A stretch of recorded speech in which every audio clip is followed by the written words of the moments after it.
Well, everyone, it's time for us to go ahead and compare the Google Pixel 7 against the Google Pixel 6a and see which specific phone you should go and pick up. Now, if you want to pick up either one of these phones, the links will be down in the description. You can get them from there. You can help support the channel at the same time. Now, side by side, you can definitely tell there are a few differences, but there's also a lot of similarity as well. You have to remember the Pixel 6a is it's not much cheaper, but it is a cheaper phone overall than the Pixel 7, which is at $599. Now on the front of the Google Pixel 6a, we're getting a 6.1-inch OLED or AMOLED display. Now this specific display is not really that bad when you consider the price tag, and I think that's a really, really important thing to keep in mind. I think this specific phone's panel is pretty decent. It is, it doesn't get super bright, it's 60 hertz, and overall I think it's fine. I think it holds, the build quality is way better than I think a phone of this caliber should be, so it holds up very well. You have a little bit of tiny bezel, you have a hole punch display, but compared to the Pixel 7, it's almost the same exact thing if I'm being honest. So the front of the Pixel 6a, I'm a big fan of. Now with the Pixel 7, you're getting a little bit bigger 6.3-inch AMOLED display. So it's a bigger panel overall. You don't really tell. I mean, it's still a really good feeling phone on both, but it's a bigger phone overall in the Pixel 7. But you're also getting a 90 hertz panel, so things refresh much smoother, and you can definitely tell it's a smoother looking display. Things kind of are smoothing out a little bit, and with its better chipset, it makes things feel a little bit faster too. So I will definitely tell you this front on the Pixel 7 looks great, but the Pixel 6a isn't really that far off if I'm being honest. Now in terms of thinness and thickness, as you guys can kind of tell, they're kind of the same thing. There's not really that big of a difference on this side. The camera bump overall is bigger on the Pixel 7 if you guys can tell it as well. Now they both have SIM card trays, which is really, really nice, and they're almost at the exact same spot. They both have USB Type-C chargers on the bottom too, which is really, really nice. And now on the back, you can kind of see we have almost the same exact styling. Now, obviously the Pixel 7 has a little bit of a newer style, but the 6a has the same dual camera setup. Now it's not the same, but it's the same. It's a dual camera setup on both. It's a better camera setup on the Pixel 7, so I don't want to give the impression that it's the same. But very interesting, you kind of have the same type of styling on both. You also have the same type of glass back. So even though the Pixel 6a is a cheaper phone, you're getting very similar build quality overall on both phones, which is very interesting. Now I will say one thing that stands out, the side feeling of the Pixel 7 right here does feel more premium than the Pixel 6a. I don't know why. They should theoretically be the same thing, but this one feels a little bit more premium. So that might be something to keep in mind. They both have, glass backs on both, which is nice, but not everything is the same.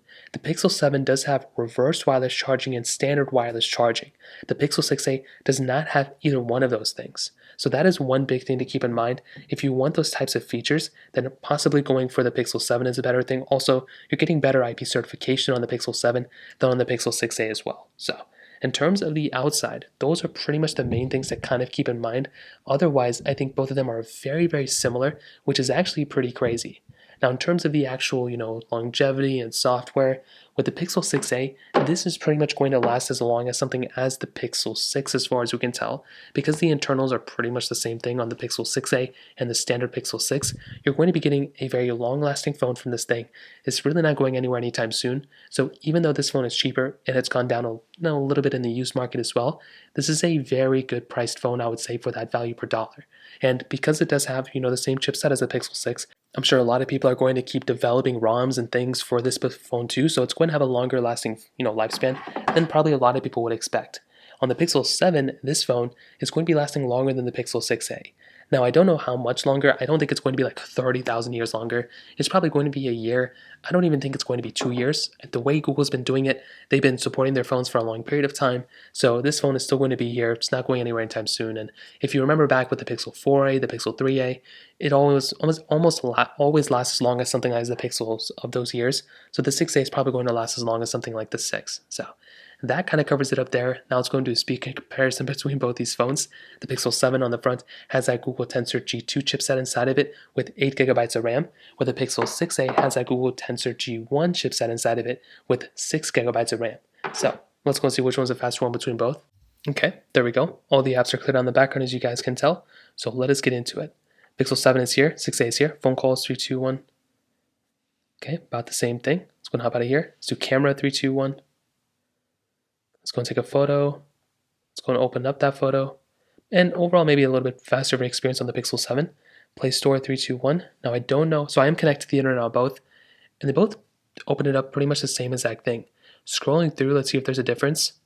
And they both look pretty smooth. I don't even know if the 90 Hz on the Pixel 7 looks that much smoother right now in this case. I think the Play Store is just kind of a little bit of a glitchy app in general. As always, we have a bunch of these third-party applications, so let's get into it. Let's try Genshin Impact 3, 2, 1. Now, this is a massive game. I think I may have clicked it a little bit faster on the Pixel 7. There's also a massive sound. I don't even know what that was. But I will tell you, I played this game on both. Both these phones handle this game very, very well. But I would probably say the Pixel 7 seems a little bit smoother because of that 90 Hz panel. But you can see right here, pretty much almost the same exact thing. But the Pixel 7 was slightly faster when it actually came down to it. Hopping out of this specific application, we can go into Snake versus Blocks, 3, 2, 1.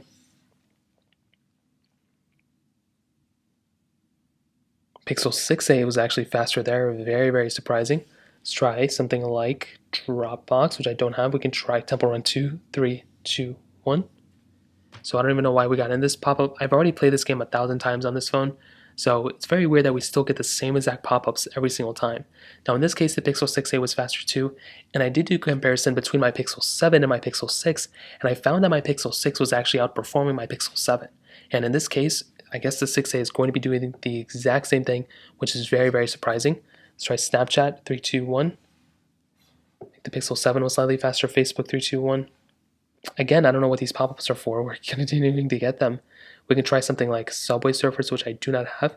Instagram, 3, 2, 1. Okay, about the same thing. We can try something like Twitter, 3, 2, 1, which I think I've already done. Do I have it? And you can see, I think the Pixel 7 was slightly faster there, but it was still very, very close. But with these bigger games, right, with Genshin Impact, you would expect the, Galaxy with the Google Pixel 7 to be doing a better job. And it kind of doesn't, which is kind of an issue. So in terms of getting into the applications and everything, I would definitely say it's, faster experiences should be faster on the Pixel 7, but the 6a did a really good job. But I'll say once you're in the applications, it might be a little bit of a different story. It's probably the same thing, to be honest. So let's go and hit on the cameras now, which is actually pretty interesting because, like I mentioned before, you're getting dual camera setups on both. So you're getting a wide and ultra-wide camera. Now, there's a few key differences. You're getting a much higher megapixel count on the Pixel 7, so that is something to keep in mind. But you're also getting 4K at 60 on the back of both of these, but you're getting 4K at 60 on the front of the Pixel 7. So that is a big thing to keep in mind. The Pixel 7, you're getting 4K at 60. The Pixel 6a, you're getting 1080p on the front, which isn't a crazy big deal, but again, it's one of those things to kind of keep in mind at the end of the day. Now, with something like the Pixel 7, as I mentioned for a long period of time now, or for the Pixel 6a, this is a pretty decent camera for its price tag. Now, you get 0.6x zoom on the outside, but you get you get 7x zooming in. So even though it doesn't have a telephoto lens, it actually still allows you to zoom in and out quite a bit. Now, I will say for this type of camera, it's decent. You get a few modes built in, but I still think to this day, Google could be doing a little bit of a better job with this camera.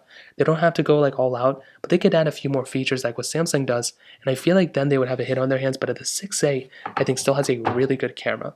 With the Pixel 7, this is a really good camera as well. I've used it a few times already, and I will say the quality of this camera is pretty good. Is it perfect? No. But I will say from the 6a, it could be a little bit of a jump up. You're getting pretty much the same type of features. Weirdly enough, you're getting 0.7x zoom rather than 0.6x zoom that we're getting on the 6a. We're also getting 8x zoom, which is more than what we're getting on the Pixel 6a, which is nice. So even though you don't get a telephoto lens, you still get quite a bit of zooming in and out capability, which is nice. Now you're still getting things like standard video mode. You're getting this new cinematic blur, which is really cool, which I don't think we have on the Pixel 6a. And you're still getting a few more modes built in here. So I'll definitely tell you the Pixel 6a is a very good camera for its price tag, but the 7 is probably the better one overall. And to be honest, this kind of takes us to the end of the video. I think the Pixel 7 is definitely the better phone overall as well. I mean, you're getting a little bit tiny of a better build quality. You're getting a little bit of a better display. You're getting better, build quality. Like I said, you're getting a longer lasting phone. More RAM, you should be getting a longer lasting phone. You should also be getting probably a longer lasting phone. No, I'm just kidding. You're getting probably a better phone overall, but I still think the Pixel 6a for its price tag is actually pretty decent. And I will say if you need to go buy a phone like this is a really decent option as well. There's really not a crazy big difference. Better display here, but you might be getting better battery life on the Pixel 6a, which is very interesting. So in terms of that kind of covers it up there. If you have any other thoughts or questions, let me know in the comment section below. Hit the like button, that'll mean so much, but definitely hit that subscribe button. More importantly than everything else, I love every single one of you guys. Hopefully I'll catch you guys in the next video. Peace out till then.